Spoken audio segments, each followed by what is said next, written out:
करने के लिए अगर गाय ने बछड़ा दिया हो उस दिन, तो उस दिन से दिवाली मनाना शुरू होता है हिंदू धर्म में। इतनी महिमा है गाय के बछड़े की, नंदी भगवान की।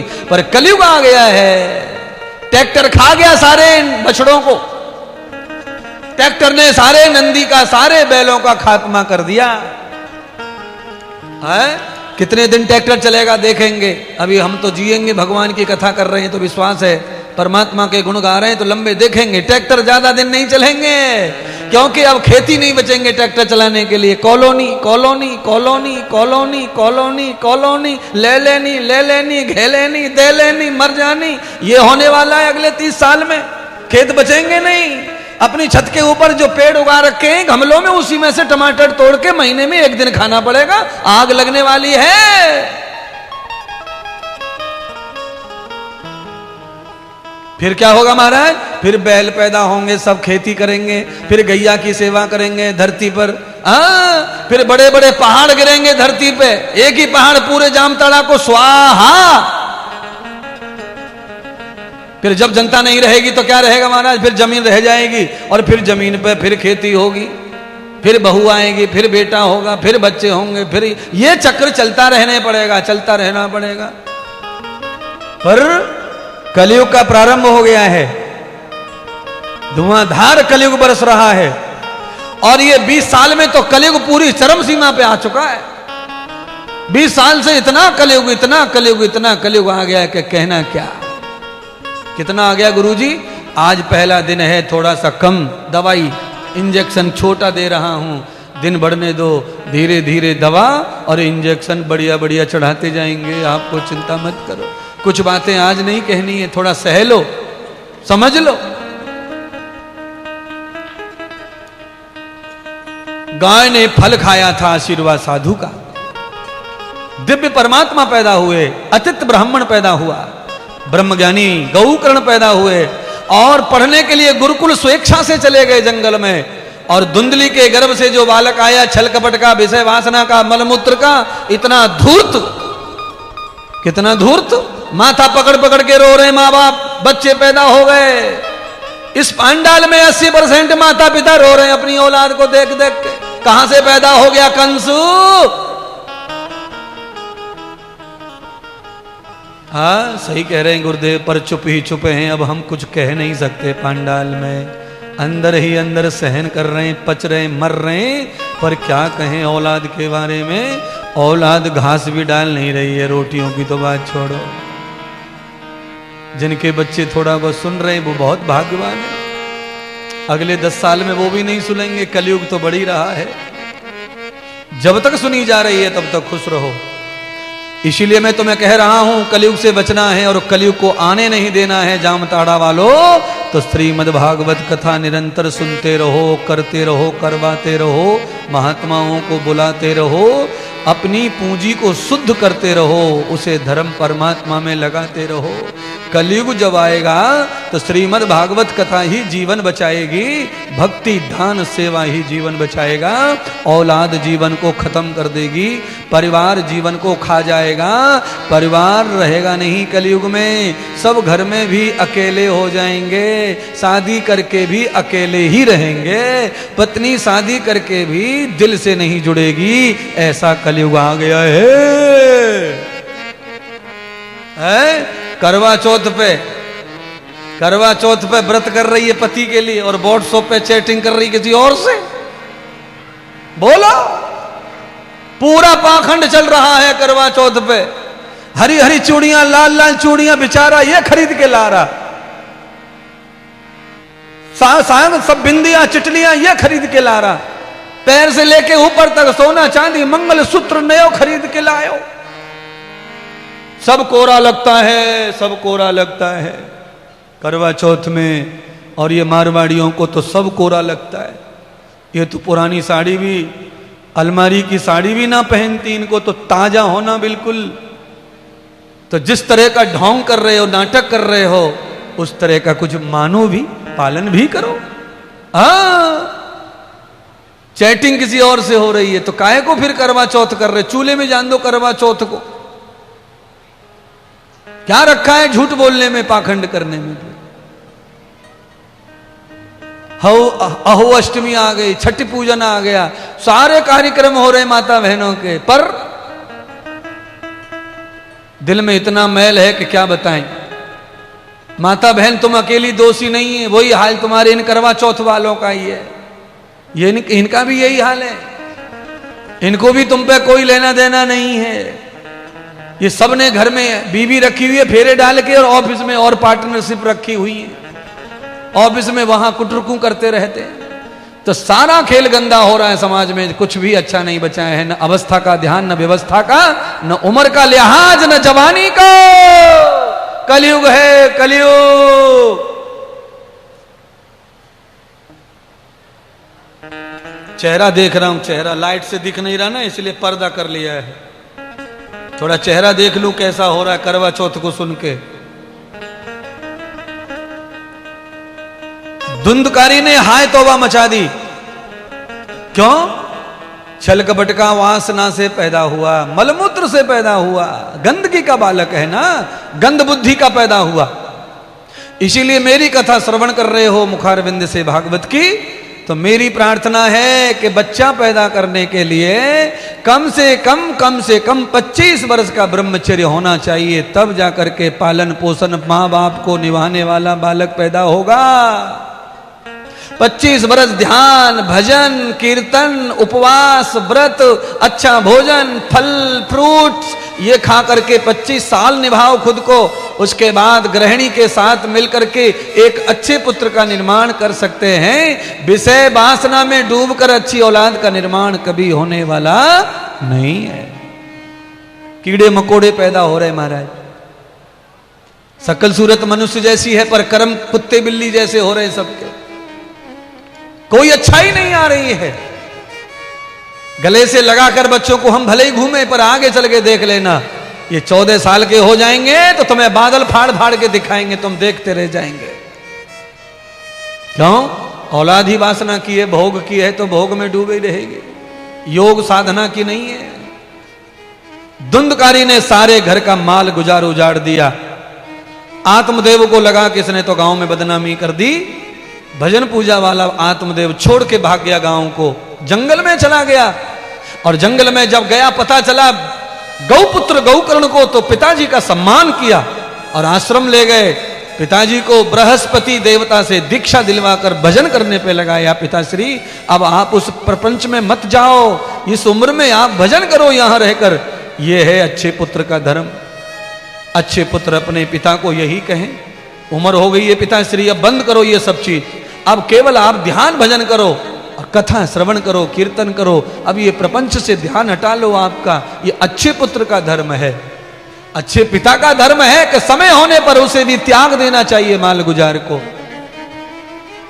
और कर्म में पथ पर, वैराग्य पथ पर, प्रभु भजन के पथ पर, संन्यास पथ पर चल पड़ना चाहिए, भोग छोड़कर, यह संसार छोड़कर। सदगुरु कहते हैं सौनक जी, आत्मदेव के पुत्र अपनी मां का भी आभूषण बेच दिए, घर बेच दिया, और मां धुंधली परेशान हो गई, मारता था अपनी मां को धन के लिए। घर के कुआं में कूदकर आत्मदेव की पत्नी धुंधली ने प्राण दे दिए। मां का हत्यारा वैश्याओं के पास गया, वैश्याओं को धन चाहिए, धन नहीं था तो उन्होंने ही उसे जला के मार डाला। रोज तकलीफ देगा, आदत हो गई है इसको हमारे शरीर की, अब इसके पास कुछ शेष नहीं बचा है तो इसे कैसे शरीर भोगने देंगे, मार दिया। कहते हैं वो प्रेत आत्मा बन गया। प्रेत आत्मा बन के जब सताने लगा परिवार के लोगों को, तो एक दिन गौकर्ण के भी सपने में आकर सताने लगा और चीख चीख के रोने लगा। तब भगवान श्री गौकर्ण महाराज ने अपने पिता श्री आत्मदेव को बताया सपना। आत्मदेव ने कहा, पुत्र ये तुम्हें बहुत सताएगा, तेरे पुत्रों को सताएगा, तेरे नत पोते को सताएगा, इसीलिए इस प्रेत का कल्याण हो ऐसा विधि करके आ जाओ। तो कहते हैं गौकर्ण महाराज गया जी में गए थे श्राद्ध करने, तर्पण करने, और 108 श्राद्ध 108 बार तर्पण किया था। लौट के आ रहे थे तो गौकर्ण महाराज ने सोचा, जहां मेरा जन्म हुआ है उस गांव में मार्ग में है, तो चलो एक दिन विश्राम करें। वहां जाकर लेट गए जहां पर गौकर्ण का जन्म हुआ था गांव में। रात भर सोने नहीं दिया प्रेत आत्मा ने, भटक रही थी घर के इर्द गिर्द। तब ही गौकर्ण आकर के पिताजी से सब बात बताई। आत्मदेव कहने लगे, पुत्र इसका कोई हल नहीं है। श्राद्ध करके गया, जाके भी जिसके पापों का नाश नहीं हुआ है, अब मुझे नहीं पता उसके पाप का नाश कैसे होगा। मैं तो इतना ही जानता हूं कि गया में श्राद्ध हो गया तो पितरों के सब पाप खत्म हो जाते हैं। पर मैंने पहले ही बता दिया था, आधा घंटा पहले, छुटक मुटक पापों का नाश होता है, महापाप का नाश कभी होने वाला नहीं है बिना भोगे। तत्वम भागवतम पुण्यम। तब भगवान गौकर्ण जी अपने गुरुदेव के पास पहुंचे, बृहस्पति के पास सारी कथा सुनाई। मेरा छोटा भाई धुंधकारी वैश्याओं ने मार दिया, उसको जिंदा जला दिया, भोग विलास में डूबकर मर गया। दारू पीने वाला, जुआ खेलने वाला, शराब पीने वाला, वैश्याओं का संग करने वाला, माता पिता को कलंकित करने वाला, कुल को घात करने वाला, कोई भी औलाद होगा वो प्रेत ही है और प्रेत ही रहेगा। ऐसी औलाद जिस घर में है वो आत्मा प्रेत आत्मा है। बंधुओं, बचो उस आत्मा से और उस आत्मा को सत्संग में ले जाओ, कथाओं में ले जाओ नालायक को। बृहस्पति ब्राह्मण ने कहा, हे गौकर्ण, तुम्हारी भावना बड़ी दिव्य है अपने भाई के प्रति। कौन ऐसा सोचता है? तुम्हारा भाई तो पापी था, तुम्हें बहुत त्रास दिया, तुम्हारे कुल को खत्म कर दिया, फिर भी तुम ऐसा सोच रहे हो। तो मैं तुम्हें वचन देता हूं, तुम्हारे भाई से तुम्हारी निवृत्ति हो जाएगी और उसका भी कल्याण हो जाएगा। अपने घर जाकर के गाय का गोबर ला करके सुंदर सा चौक लीपो और लीप करके बांस की बल्लियों को लेकर काट के आओ जंगल से, और धरती से कम 7 फुट ऊपर आसन बनाओ और उस प्रेत आत्मा को आह्वान करके उसकी तस्वीर वगैरह लगा करके उसमें स्थापित करके निमित्त समझकर उसे कथा श्रवण कराओ भागवत की। गौकर्ण महाराज ने गुरुदेव की आज्ञा मान करके उसी तरह मंडप बनाया, बांस की लकड़ी में ही उसकी तस्वीर को स्थापित किया और 7 दिन निरंतर कथा सुनाई। जो काम गंगा नहाने से नहीं हुआ, जो श्राद्ध से नहीं हुआ, जो तर्पण से नहीं हुआ, श्रीमद् भागवत की कथा जब चली 1 दिन 2 दिन 5 दिन 6 दिन 7 दिन, तो भगवान सूत कहने लगे, सौनक जी, धुंधकारी जो प्रेत बन गया था वो 7 दिन की कथा सुन करके उस बांस की काम क्रोध लोह मोह मत्सर की गांठों को फाड़कर परम मनुष्य बनकर प्रकट हुआ। सारे पांडाल में हल्ला मच गया कि बांस की लकड़ी से पुरुष पैदा हुआ है, पुरुष पैदा हुआ है। तो अंधविश्वास दिखने लगा सबको। तब पूछा, भाई तू कौन हो? तो उसने कहा, मैं धुंधकारी महापापी, वैश्याओं के मार देने से मैं प्रेत आत्मा बन गया था और आज मुक्ति के भाव से मैंने कथा सुनी है, तो आज कथा ने मुझे मुक्त कर दिया और पुनः मुझे मनुष्य बना दिया। तब गांव के सभी लोग नाराज हो गए और आत्मदेव के पुत्र गौकर्ण से रूठ गए। महाराज, हे ब्राह्मण, आपने हमारे साथ बड़ा छल किया है। 7 दिन हमें कथा में बुलाया है पर हमें तो कोई फल मिला नहीं, सारा फल अपने भाई को दे दिया। गौकर्ण कहने लगे, मैंने ऐसा कुछ नहीं किया। बृहस्पति ब्राह्मण से पूछा, ऐसे कैसे हुआ?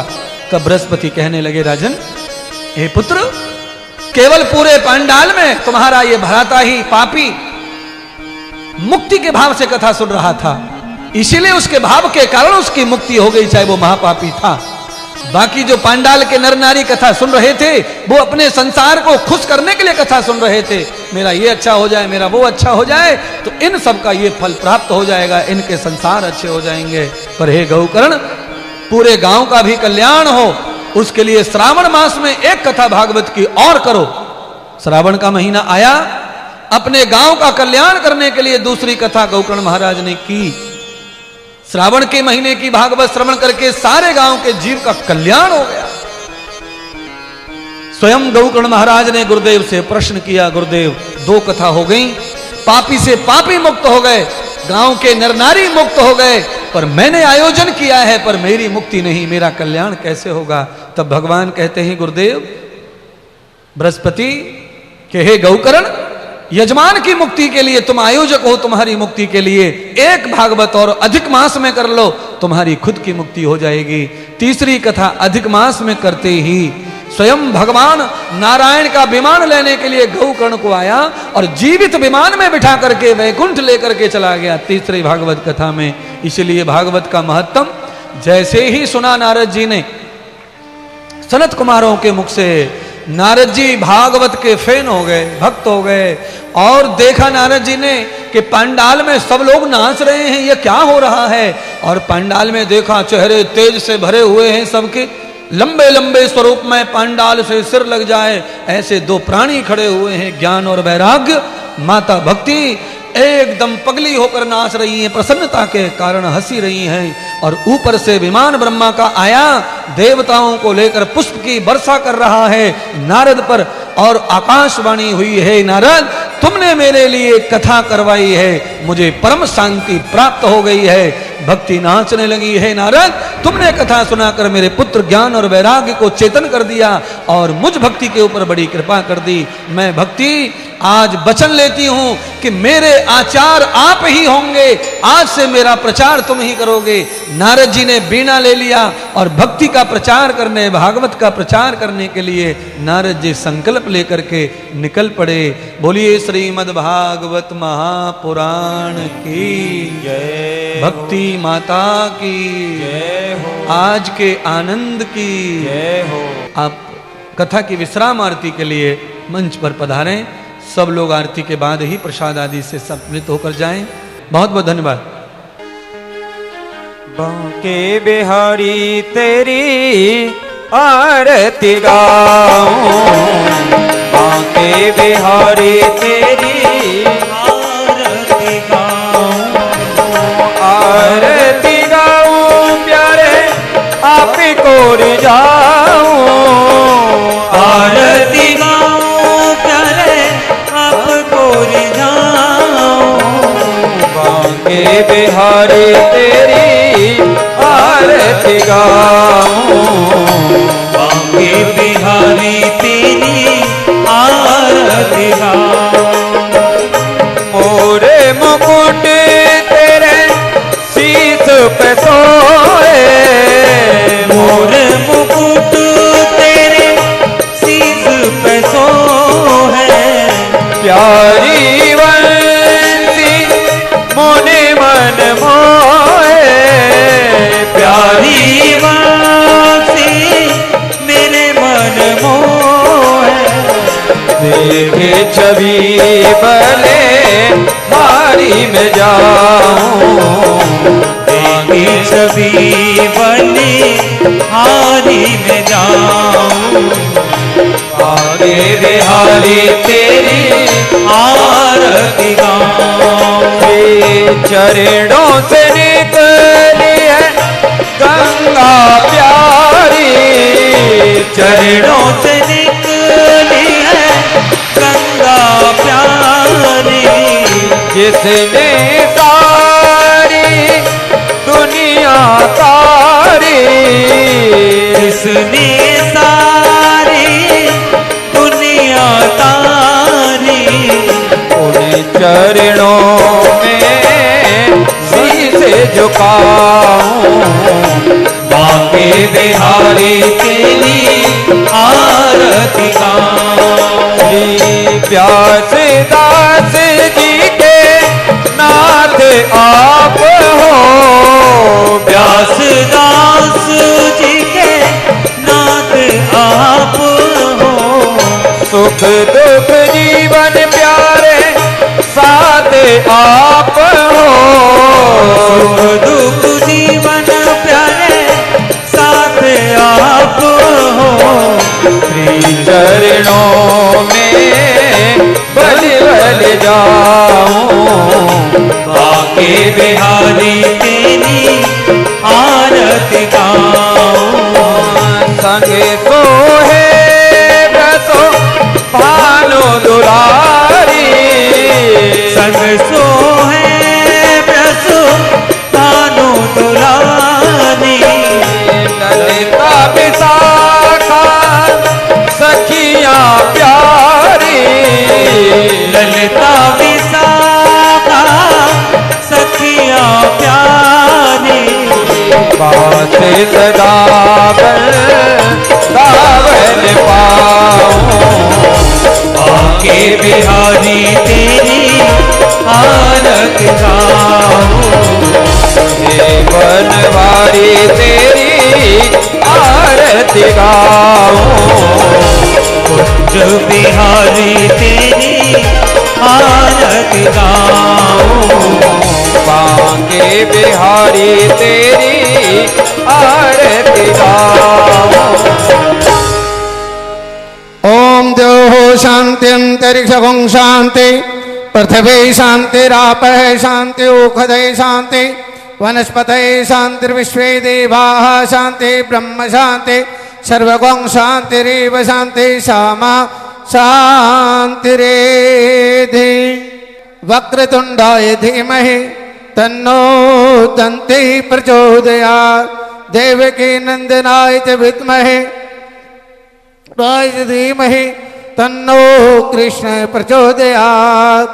वृषभानुजाय च धीमहि कृष्ण प्रियाय च धीमहि तन्नो राधे प्रचोदयात्। सेवन्तिका वकुल चंपक पाटलाब्जे पुण्याकजाति करवील रसाल पुष्पे बिल्ल प्रवाल तुलसी दल मंजरे भे त्वां पूजयामि जगदीश्वर मे प्रसीद। नाना सुगंधि पुष्पाणि यथा कालोद्भवानि च पुष्पांजलि मया दत्ता गृहाणत्वा परमेश्वर। बोल भागवत भगवान की जय। व्यास जी महाराज की जय। गुरुदेव भगवान की जय। जय जय श्री राधे जय जय श्री राधे जय जय श्री राधे।